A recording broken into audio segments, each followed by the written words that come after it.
The rich couple who moved in 2 doors down had a welcome party with valet parking. We weren't invited.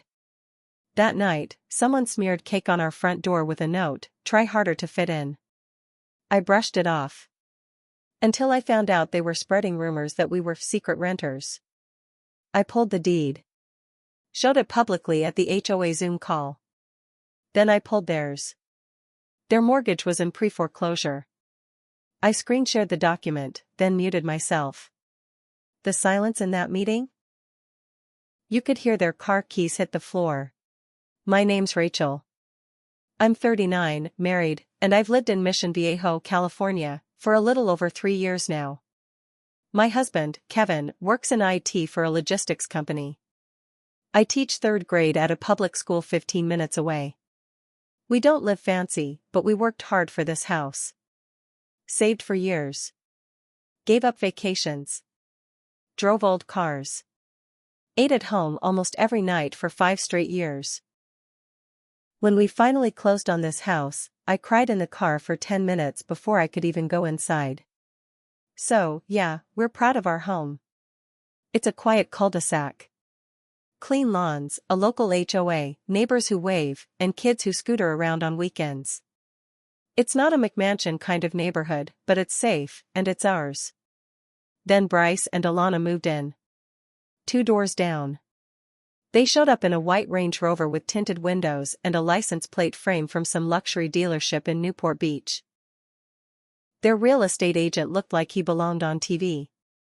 I remember watching them from my living room window the day they moved in, perfect hair, perfect smiles, clothes that looked like they'd never seen a washing machine. They waved once, barely. Then disappeared into their house like they were allergic to people who shop at Target. At first, I didn't care. I figured they were new, busy, still settling in. But then, a week after they moved in, the envelopes showed up. Fancy white envelopes, hand-delivered to almost every doorstep on the block. Cindy from across the street knocked on my door holding hers. "You guys going?" she asked. "Going where?" She raised an eyebrow. "Bryce and Alana's welcome party." I stared at her. "We didn't get an invite." She looked uncomfortable. "Oh. Maybe they missed your house?" I knew they didn't. We're in the middle of the street. You can't miss us. You can see our door from their kitchen window. I just laughed it off and told her we had plans anyway. We didn't. We stayed home and watched reruns on Hulu. That night, the whole cul-de-sac turned into valet parking central. Actual suited-up attendants were standing in driveways. There were soft lights strung over their backyard, music thumping just loud enough to carry across the lawn, people dressed like they were headed to some country club dinner. I stood behind my blinds and watched, half annoyed, half amused. I even cracked a joke to Kevin. "Guess we don't pass the vibe check." He shrugged. Let them have their party. I wish that was the end of it. Next morning, I opened our front door and just stood there. Frozen. There was cake. Bright pink frosting. Smeared across the middle of our front door like a child had thrown a tantrum with a cupcake. And right in the middle was a piece of white printer paper, taped above the frosting, with 4 words written in fat black Sharpie, "Try harder to fit in." Kevin came up behind me and just said, "What the hell?" I peeled the paper off. My hands were shaking. I didn't cry. I was too mad. We cleaned the mess. I scrubbed for a full hour with vinegar and baking soda. I didn't take a photo. I didn't report it. Part of me didn't want to admit it happened. The other part told myself it had to be a joke. A weird one. Maybe a kid? Maybe one of the teenagers down the block? But deep down, I knew exactly who did it. The next time I saw Cindy, she was weird. She wouldn't make eye contact. I asked her if she was okay, and she hesitated. "Can I tell you something?" I nodded. I heard something, and I didn't believe it at first, but Alana said it at the party. She told people you guys were renters. That the HOA hadn't approved you. I blinked. We've lived here 3 years. I know. We bought this house. We own it. I know. I told them that. But she said you must have found a loophole or something. That you snuck in before the rules changed. My jaw clenched. I was stunned for a full minute. She said we're the ones who don't fit in? Cindy looked at the ground. I think they're trying to make you look bad so no one notices they're struggling. Word is they're upside down on that mortgage. I didn't say anything. I just went home. That night, I went full detective. I dug through our filing cabinet and pulled our deed. I scanned it, uploaded it to my desktop. Then I went online and started looking. It took about 20 minutes. Public records are amazing. Bryce and Alana's mortgage? Pre-foreclosure. Delinquent for over 3 months. I sat there, staring at the screen, my heart pounding. They tried to make us look like trash so no one would look too close at their mess. That wasn't just gossip. That was war. So I waited for the next HOA Zoom call. Every month, every homeowner is invited. Normally I stay quiet. That night, I logged in 10 minutes early, camera on, hair combed, face steady. The usual stuff dragged on: landscaping, pool repairs, someone complaining about sprinklers. Then I unmuted myself. Sorry to interrupt, I said calmly. I just need a minute. 7 faces looked up. Some confused, some curious. I've heard some rumors going around that my husband and I are renters. That we don't actually own our home. I paused. Made eye contact through the webcam with Bryce, who was sipping something from a tumbler. I'd like to clear that up. I shared my screen. Our deed. Name, date, address. All clear. We bought our home in 2022. We've paid HOA dues every month. We went through full approval. We've lived here peacefully, quietly, and respectfully. I paused again. Then clicked to the next tab. This, I said, is your house. Bryce's expression didn't change. But Alana's smile twitched. It was their mortgage record. Pre-foreclosure. Red letters. Public document. This is also public. Anyone can look it up. I just figured, since we're all about transparency and community standards, we should all be on the same page. Then I muted myself. And waited. Dead silence. No one spoke. You could have heard a pin drop. Or, apparently, a pair of car keys, because someone dropped theirs, and the clatter was loud in that vacuum of noise. I waited 10 more seconds. Then I ended the call. We haven't heard from them since. But this isn't over. Not even close. After the Zoom call, things went quiet. Too quiet. For the next week, Bryce and Alana disappeared. No walks with their dog. No yoga mat rolled out in the backyard. No music playing. It was like their house had gone cold. Cindy told me they skipped the next HOA board meeting, too. No explanation. Just a no-show. Then came the retaliation. It started small. Our mailbox went missing. Just gone. The pole was still there, snapped at the base like someone kicked it. Then our trash bins weren't picked up. 3 weeks in a row. When I called the city, they said our pickup had been paused by the homeowner. We never paused it. Next, Kevin's car got keyed. Deep, deliberate scratches down the passenger side door. No cameras, no witnesses.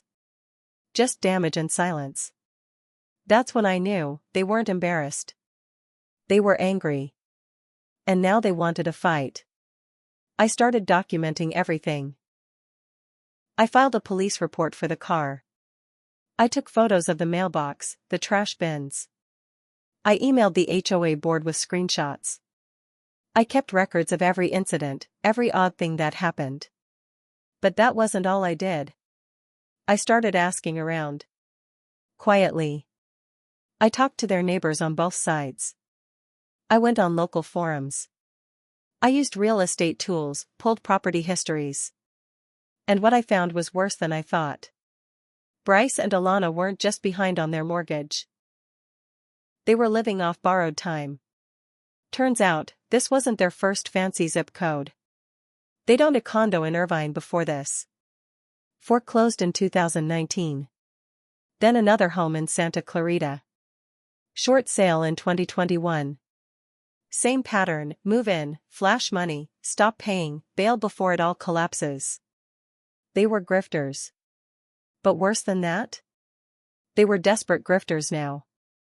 And desperate people get reckless. One night, around 2 a.m., I heard something outside. It wasn't loud, but it was enough to wake me. Kevin was out of town for work. I peeked out the window and saw a shadow near our side fence. I grabbed my phone, dialed 911, then crept downstairs with a flashlight and a kitchen knife. I'm not proud of that, but I wasn't taking chances. The cops showed up 10 minutes later.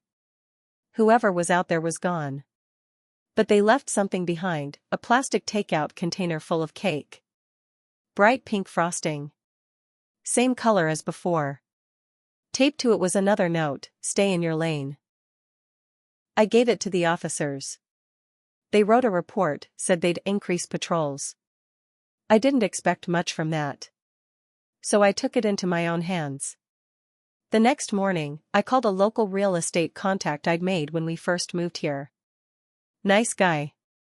Knows the market inside and out. I told him what I found on Bryce and Alana. He laughed. I wondered how they qualified for that mortgage, he said. They made a big splash, but no one really knew where their money came from. I told him what I suspected. That they were trying to sell, quietly, before they lost it. He checked the MLS. Sure enough, there it was. A coming soon listing. Off-market. Private. No sign in the yard. They were trying to move it quietly to avoid questions. I asked him for a favor. 3 days later, he sent me a link. A private listing site. I made an account, logged in, and left a review under a fake name. Beware, previous owners let this property fall into default. Multiple HOA complaints. Possible neighborhood tensions. Check public records. Then I posted another. And another. Within a week, their listing vanished. That's when Bryce lost it. He came to our door in broad daylight. Loud knock. I opened the door halfway, keeping the chain on. He was flushed, shaking. No Range Rover in sight, just a used Jeep in the driveway now. You think this is funny? He hissed. You think you're clever? I didn't answer. I just stared at him. We're not your enemy, he said. You're punching up. We were trying to help this neighborhood. I closed the door. I didn't slam it. I didn't say a word. But he got the message. You don't throw cake at people's homes and then cry when the knife cuts back. After Bryce showed up at our door that day, I thought maybe things would cool off. Maybe he got the message. Maybe they'd realize it wasn't worth dragging this out. But I should have known better. People like Bryce and Alana don't just walk away. Not without trying to burn everything behind them. 2 days later, a complaint was filed against us with the HOA. It claimed we had unauthorized renters living in our garage. We don't. Obviously. But the HOA is run by rules and paperwork, not common sense. So we got a letter. A formal warning. We had 10 days to provide proof of primary residence status or face fines. I was furious. Kevin was livid. He wanted to storm down the street and confront them. But I stopped him. They're trying to get a reaction, I said. Let's give them something better. I spent that weekend compiling every document we had. Mortgage statements. Utility bills. Deed copy. I even printed our voter registration and car insurance tied to the address. I sent it all in with a calm, polite letter. I copied the board president directly. Then I added one last page. A photo.